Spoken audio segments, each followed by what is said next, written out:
Welcome student, कैसे हैं आप सब? अच्छे होंगे। हमारा आज का जो टॉपिक है वो है SO2 का बनना, सल्फर डाइऑक्साइड का बनना। ये यहाँ पर क्वेश्चन आ सकता है कि सल्फर डाइऑक्साइड बनाने की विधि बताइए। तो विधि बताइए तो नॉर्मल विधि बता देना है ना, लेकिन आपको स्पष्ट पूछा जाए कि सल्फर डाइऑक्साइड बनाने की प्रयोगशाला विधि को समझाइए, तो प्रयोगशाला विधि कुछ अलग तरीके से होगा, है ना। ठीक है, और हम लोग कुछ पढ़ेंगे रासायनिक गुण के बारे में सल्फर डाइऑक्साइड के। प्रत्येक गुण तो नहीं बता पाऊंगा मैं, ठीक है, 4-5 गुण बताऊंगा। तो सीधा हम लोग पॉइंट में चलते हैं, SO2 बनाने की विधि। और हमारा जो चैप्टर चल रही है वो है पी ब्लॉक एलिमेंट पढ़ रहे हैं हम लोग। और हमारा जो टॉपिक है उसका नाम है सल्फर के यौगिक। सल्फर के यौगिक के अंतर्गत हम लोग पढ़े हैं SO2, उसके जस्ट बाद पढ़ेंगे H2SO4। तो आज का पॉइंट सीधा हम लोग पॉइंट में चलते हैं, बनाने की विधि, SO2 बनाने की विधि। तो पहला नंबर का पॉइंट आता है सल्फर या आयरन पैराइटिस से। सल्फर या आयरन पैराइटिस से। तो सबसे पहले बात करते हैं सल्फर का अणु, परमाणु, ये सब परमाणु क्रमांक, आकार, ये सब मैंने इसके पहले वीडियो में बताई है, जहाँ पर मैंने शुरुआत करी थी समूह 16 के तत्व। और हमारा हेड टॉपिक कौन है? समूह 16 के तत्व, ऑक्सीजन परिवार। ऑक्सीजन परिवार में हम लोग ऑक्सीजन के बारे में पूरा पढ़ चुके हैं। समूह 16 में कौन आता है? ऑक्सीजन, सल्फर, सिलीनियम, टेल्यूनियम और एक आता है पोलोनियम। ये सब हम लोग पढ़ चुके हैं ना। इसमें ऑक्सीजन पढ़ चुके हैं, अब सल्फर में आए हैं ना। तो सल्फर या आयरन पैराइटिस से, तो सल्फर मैंने बताया था आपको S8 है ना, या तो सल्फर, ओनली सल्फर बस लिख सकते हो, कोई दिक्कत नहीं, ठीक है ना। इनका हम लोग क्लियर कराते हैं ऑक्सीजन के साथ। तो क्या होगा? सल्फर है, ऑक्सीजन है, तो SO2 ही बनाएगा क्या? सल्फर डाइऑक्साइड बनाएगा। तो सीधी बात है, सल्फर या आयरन पैराइटिस, ये आयरन पैराइटिस कौन है? ये है FeS2। इनकी क्या करवाते हैं हम लोग किसके साथ? ऑक्सीजन के साथ। तो क्या बनता है? ये बनेगा, देखिए, आयरन है आपके पास, आयरन प्लस आयन वाले हैं, तो आयरन है वह ऑक्सीजन के साथ क्रिया करेगा तो क्या बनाएगा? अपना ऑक्साइड बनाएगा, आयरन ऑक्साइड बनाएगा। और सल्फर ऑक्सीजन के साथ क्रिया करेगा तो अपना ऑक्साइड बनाएगा, सल्फर ऑक्साइड बनाएगा। मतलब दोनों ने अपना अपना ऑक्साइड बनाता है, आप तो जानते हो। और आयरन का ऑक्साइड क्या होता है? Fe2O3, ये आयरन का ऑक्साइड है, ठीक है। तो ये बनाएगा Fe2O3 बनाएगा, और क्या बनाएगा? SO2। अब क्या होता है कि यहाँ पर ऑक्सीजन और सल्फर का जो अणु है, परमाणु है, ठीक है, उसको आप लोग मेंटेन कर लीजिएगा। ये चलिए, तो आयरन पैराइटिस को मैं पहले से यहाँ पर समीकरण को संतुलित कर दिया हूँ, क्योंकि संतुलित करने में भी टाइम लगता। तो क्या है अपने पास? आयरन पैराइट FeS2, ये अपने पास, ठीक है। और ये आयरन पैराइटिस है ना, ठीक है। और उसके साथ ऑक्सीजन, ये ऑक्सीजन है, ऑक्सीजन के हमने 11 अणु लिए हैं, ठीक है, यहाँ पर 11। तो आयरन है वह ऑक्सीजन के साथ क्रिया करेगा, ठीक है, ऑक्सीजन के साथ क्रिया करेगा तो ये अपना ऑक्साइड बनाएगा, बताया था मैंने, ठीक है, आयरन ऑक्साइड बनाएगा, और ये बनाएगा सल्फर डाइऑक्साइड। तो इस तरह से इसका समीकरण कंप्लीट। तो इसमें आप डिटेल में क्या करोगे कि सल्फर या आयरन पैराइटिस को, सल्फर दोनों में से एक को लिख सकते हो ना, ज़्यादा बेटर इसको लिख दो, कोई दिक्कत नहीं। अच्छा, इसको भी संतुलित कर देते हैं। S8 है क्या? O2 है क्या? तो S8 तो होगा 8 दूनी 16 हो गया ऑक्सीजन, तो यहाँ पर 8 करना पड़ेगा, 8 दूनी 16, ठीक है। तो यहाँ पर डिटेल क्या लिखना है कि सल्फर या आयरन पैराइटिस को वायुमंडलीय ऑक्सीजन की उपस्थिति में गर्म किया जाए तो SO2 गैस प्राप्त होता है। ये हो गया पहला SO2 गैस बनाने की विधि। दूसरा देखें, सोडियम सल्फाइड या सोडियम थायोसल्फेट से। सोडियम सल्फाइड, थायोसल्फेट मतलब, थायोसल्फेट समझिएगा, सोडियम सल्फाइड, टा है ना, टा, ठीक है, तो याद रखिएगा SO3। तो ये हो गया Na2SO3, ये सोडियम सल्फाइड हो गया, ठीक है, सोडियम सल्फाइड। और साथ में हम लोग क्या करेंगे? सोडियम सल्फाइड और एक क्या बोला मैंने? Sodium thiosulphate. तो सोडियम थायोसल्फेट भी ले लेते हैं, कोई दिक्कत नहीं। थायो मतलब ये सल्फर, Na2S2O3, क्लियर है, ये ले लेते हैं। तो इसका डिटेल देखिए ध्यान से कि जब सोडियम सल्फाइड, सोडियम सल्फाइड या सोडियम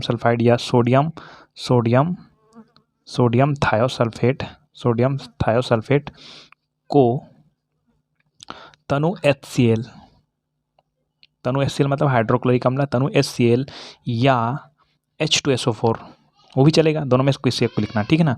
तो जब सोडियम सल्फाइड और सोडियम थायोसल्फेट को तनु HCl के साथ उपचारित किया जाए तो सल्फर डाइऑक्साइड प्राप्त होता है। तो देखिए ध्यान से, ये मैंने ले लिया HCl हाइड्रोक्लोरिक अम्ल, और यहाँ पर ले हमने H2SO4, ये हो गया। ये दोनों में HCl लिख सकते हो, कोई दिक्कत नहीं, ठीक है ना। मैं अलग अलग समझाने के लिए अलग अलग लिख दे रहा हूँ, ठीक है। यहाँ पर HCl इसमें भी, क्योंकि HCl का मतलब क्या है भाई, ये क्या करेगा, अम्ल है H+ देगा, ये भी अम्ल है H+ देगा, दोनों तरफ से हम लोग को H+ निकालना है, बस उतना ही है ना। तो इसका रिएक्शन करवाएंगे तो सोडियम आपका प्लस आयन वाले हैं और यहाँ क्लोरीन है माइनस आयन, तो NaCl तो बनाएगा ही बनाएगा, ठीक है। सोडियम क्लोराइड बनाएगा, ठीक है, ये plus ion minus ion, okay. अब ये SO3 बचा, तो SO3 के पास हमारे पास एक हाइड्रोजन है ना, हाइड्रोजन है, वो एक ऑक्सीजन ले लेगा तो क्या बनाएगा, वो H2O बनाएगा, क्या बनाएगा, H2O, ठीक है। और क्या बचा, SO3 में से एक ऑक्सीजन निकल गया तो बचा क्या, SO2 बन गया SO2। अब संतुलित समीकरण संतुलित कर दीजिए। Na2 है, मतलब 2 ऑक्सीजन की जरूरत पड़ेगी, सामने लगाना, यहाँ पर तो नहीं लगा सकते, ठीक है ना। तो क्लोरीन है, कितना है अपने पास है, 2 है, कितना है 2, इधर क्लोरीन कितना है 1 है, तो कितना करना पड़ेगा अपने को, 2 करना पड़ेगा। ये हो गया, हाइड्रोजन की संख्या 2 इधर है, इधर हाइड्रोजन की संख्या 2 है, कंप्लीट, ठीक है। तो ये क्लियर हो गया आपको। Na2SO3, तो सोडियम 2, सल्फर 1, सल्फर इधर 1, ऑक्सीजन 3, ऑक्सीजन इधर 2 और 1 3, ठीक है। और क्या बचा, हाइड्रोजन 2, Cl 2, Cl इधर 2, कंप्लीट, ठीक है। SO2 बन गया। अब इसी को मैं किसमें बना रहा हूँ, देखो सेम सिचुएशन वही है ना, हमारे पास H2SO4 है ना, ठीक है। तो सबसे पहले ये Na है, Na2 है अपने पास, ठीक है, Na2 है, SO2O3, तो यहाँ पर H2 है, H2 2 हाइड्रोजन है अपने पास, ठीक है। तो 2 हाइड्रोजन है, मतलब एक तो आप जानते हो यहाँ से ऑक्सीजन लेगा और क्या बनाएगा, जल बनाएगा। तो सबसे पहले सोडियम क्रिया करेगा ना, सोडियम है ना, तो सोडियम इनमें तो क्या बनाया, NaCl बना दिया, क्योंकि इसका +1 है सोडियम का, इसका क्लोरीन का -1 है। अभी सोडियम का यहाँ पर है +1 है, ओके, ठीक है। लेकिन इसके साथ जुड़ने के लिए कोई है क्या इधर, HCl बनाने तो फटाक से जोड़ देते, कोई दिक्कत नहीं होता है कि नहीं। HCl में क्या होता है अपने पास, HCl नहीं बता दूंगा इसको, ठीक है ना। तो अभी तो हमारे पास HCl है ही नहीं भाई, तो हम क्या करेंगे, सोडियम को लेने वाला तो हाइड्रोजन तो नहीं ले सकता, तो सल्फर का ये जो SO4 है ना, ये लेगा किसको, सोडियम को, तो ये बनाएगा Na2SO4, सोडियम सल्फाइड है ना। अब ये तो बना लिया SO4, यहाँ पर एक सल्फर यूज़ हो गया, 2 सल्फर है ना अपने पास, और क्या यूज़ हो गया, यहाँ पर SO4 ये भी यूज़ हो गया, H2 बचा हमारे पास, याद रखिएगा H2 बचा, H2 तो क्या करेगा, ऑक्सीजन को लेकर क्या बनाएगा, जल बनाएगा, H2O, क्लियर है। अब देखो सोडियम निकल गया बाबा, है ना, सल्फर 1 निकल गया, एक सल्फर और बचा है, ठीक है। ऑक्सीजन 1 निकल गया, मतलब 2 ऑक्सीजन, मतलब 1 सल्फर और 2 ऑक्सीजन बचा है, तो सीधी सी बात क्या बनेगा, SO2 बनेगा, क्या, तो ये हमारा मेन उत्पाद यही है जो लास्ट टाइम लिख दिया मैंने, ठीक है ना। तो ये हो गया क्या बनाने का, सल्फर डाइऑक्साइड बनाने के नियम। तो क्या करोगे, सीधा बात, डिटेल तो मैंने बता रखी है आपको, ठीक है। चलिए, तो हमारे हेड टॉपिक में चलते हैं, सल्फर बनाने के प्रयोगशाला विधि और उसके रासायनिक गुण, है ना। चलो, तो सबसे पहले बात है प्रयोगशाला विधि में, यहाँ पर देखिए क्या क्या नाम है, इसका नाम है थीसिल कीप, आपको लिखना था जाएगा थीसिल कीप, है ना।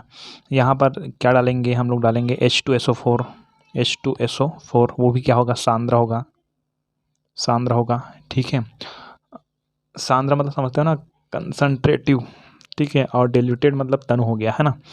तो ये हो गया, और यहाँ ये भरा रहेगा, क्या भरा रहेगा आगे बताऊंगा, यहाँ भी रहेगा सांद्र H2SO4, और यहाँ पर छोटे छोटे क्या रहेंगे उसको ही बताऊंगा मैं, तांबे का बुरादा रहेगा, है ना, ये गोलपेंदी का प्लास का लिख दीजिएगा, ठीक है। और यहाँ पर क्या प्राप्त होगा, यहाँ पर जी SO2 गैस प्राप्त होगा। चलो सीधा चलते हैं प्रयोगशाला विधि कि तांबे की छीलन को जब, यहाँ पर पॉइंट को समझना, तांबे की छीलन को जब सांद्र H2SO4 के साथ गर्म किया जाता है तो SO2 प्राप्त होता है। मतलब ये जो कॉपर है उसको किसके साथ, H2SO4 के साथ, ये समीकरण है ना, समीकरण पहले लिखना पड़ता है, SO2 के साथ SO4 के साथ गर्म किया जाता है, तब कॉपर है, सल्फेट को लेगा और क्या बनाएगा, कॉपर सल्फाइड बनेगा, क्लियर है। कॉपर सल्फेट बनेगा, तो अब सल्फेट तो बना दिया, अब ये हाइड्रोजन बच गया हमारे पास, हाइड्रोजन कॉपर सल्फेट बना दिया, अब हाइड्रोजन बच गया, तो हाइड्रोजन के लिए कोई है क्या, नहीं है ना, ठीक है। तो ये एक चीज़ आपको समझना पड़ेगा कि यहाँ पर H2SO4 के अपने को कितने मोल की आवश्यकता पड़ेगी, 2 मोल की आवश्यकता पड़ेगी। तो हमारे पास हाइड्रोजन कितना हो गया, 4 हो गया, और सल्फर हमारे पास इधर 2, ऑक्सीजन 4 दूने 8 हो गया, मतलब बहुत सारे हमारे पास ऑक्सीजन है। तो ये हाइड्रोजन है वो ऑक्सीजन को लेकर क्या बनाएगा आपका H2O, क्या बनाएगा H2O, ठीक है।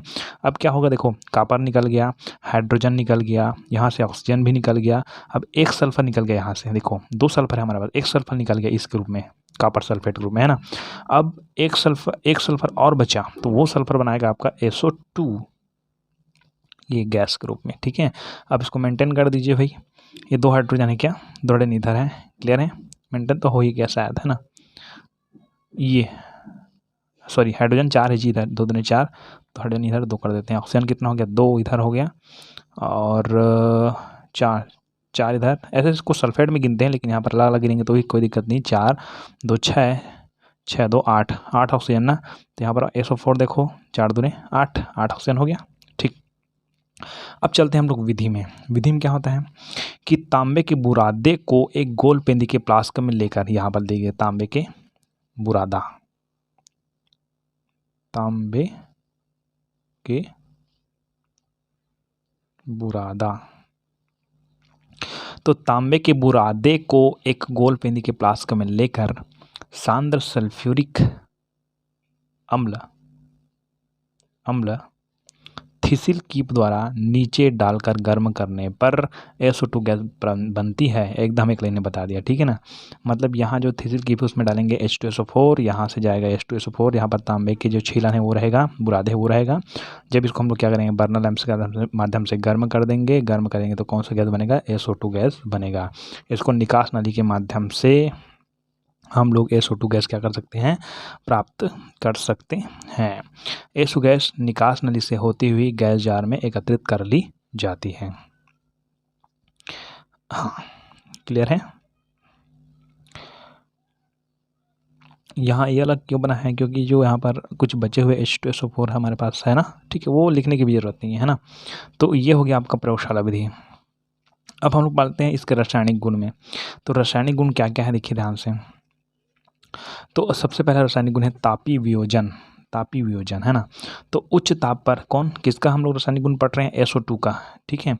तो उच्च ताप पर यहाँ SO3 सल्फर ट्राईऑक्साइड तथा सल्फर में विघटित हो जाती है। मतलब SO2 है उसको हम लोग उच्च ताप में क्या कर देंगे, गर्म कर देंगे, तो वो क्या हो जाएगा, SO3 में विघटित हो जाएगी।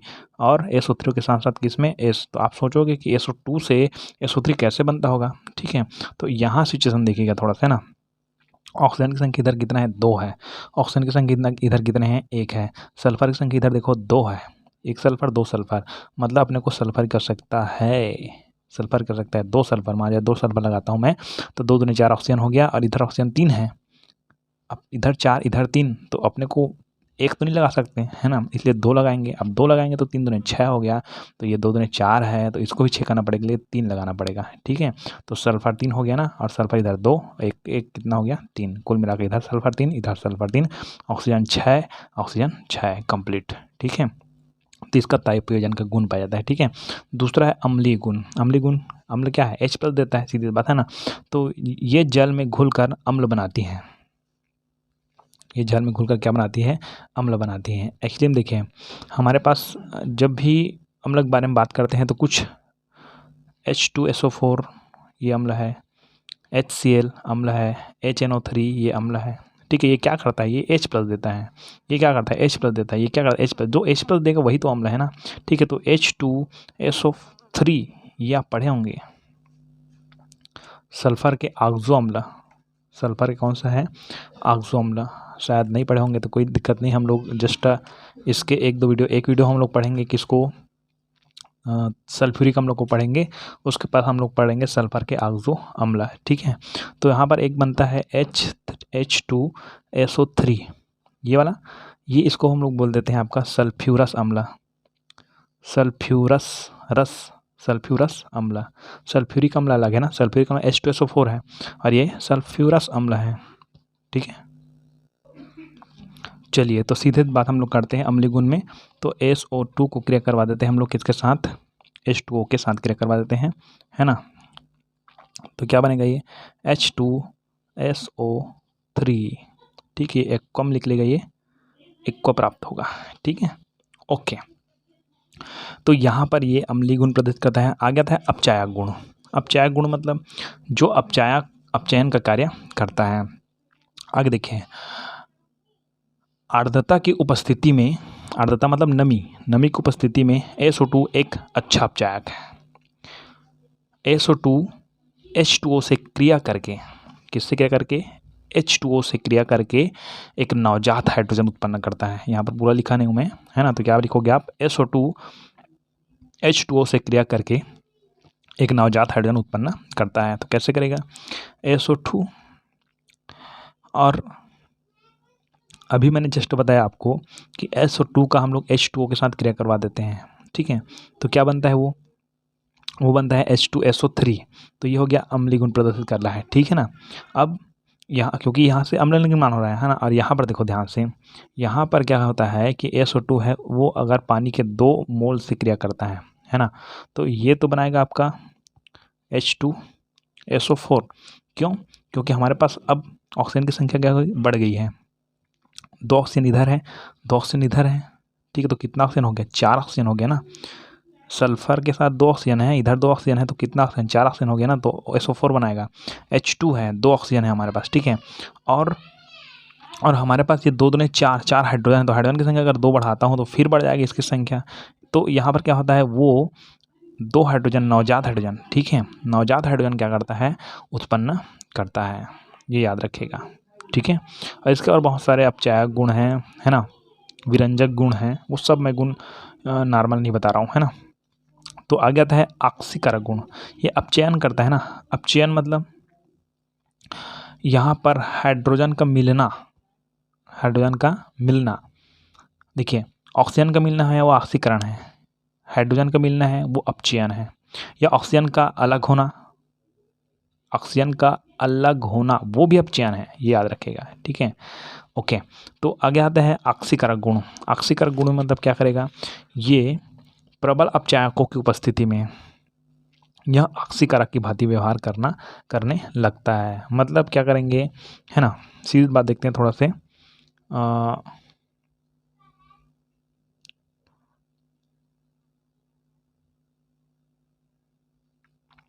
मान लीजिए SO2 है हमारे पास और H2S है ना। तो ये जो SO2 है ना, वो क्या करता है, इसको अपचित कर देता है, सॉरी अपचित बोलता हूँ, ऑक्सीकृत करता है। क्यों ऑक्सीकृत का मतलब मैंने समझाया था आपको कि ऑक्सीजन का मिलना, O2 का मिलना। तो आप सोचो कि यहाँ पर क्या हो रहा है, देखो SO2 ये इसके साथ क्रिया करवाएंगे तो क्या बनाएगा ये H2O और यहाँ पर सल्फर बचे, यहाँ पर सल्फर बचा तो अकेला सल्फर बच गया, सल्फर अकेला रह सकता है, ठीक है। तो यहाँ पर हाइड्रोजन की संख्या बढ़ा, देखिए हाइड्रोजन की संख्या 2, हाइड्रोजन की संख्या 2, ऑक्सीजन की संख्या 1, ऑक्सीजन की संख्या इधर 2 है। अब 2 है मतलब ऑक्सीजन की संख्या बढ़ाना पड़ेगा यहाँ पर 2 करके, ठीक है। 2 बढ़ गया तो क्या हाइड्रोजन की संख्या भी बढ़ गया, तो 2 दूनी कितना हो गया, 4 हो गया। तो हाइड्रोजन की संख्या इधर 2 है तो 2 करना पड़ेगा, 2 दूनी 4 हो गया। तो सल्फर की संख्या बढ़ गई तो 2 1 3 हो गया, तो सल्फर की संख्या इधर 3 करना पड़ेगा, ठीक है। तो सल्फर अलग हो गया।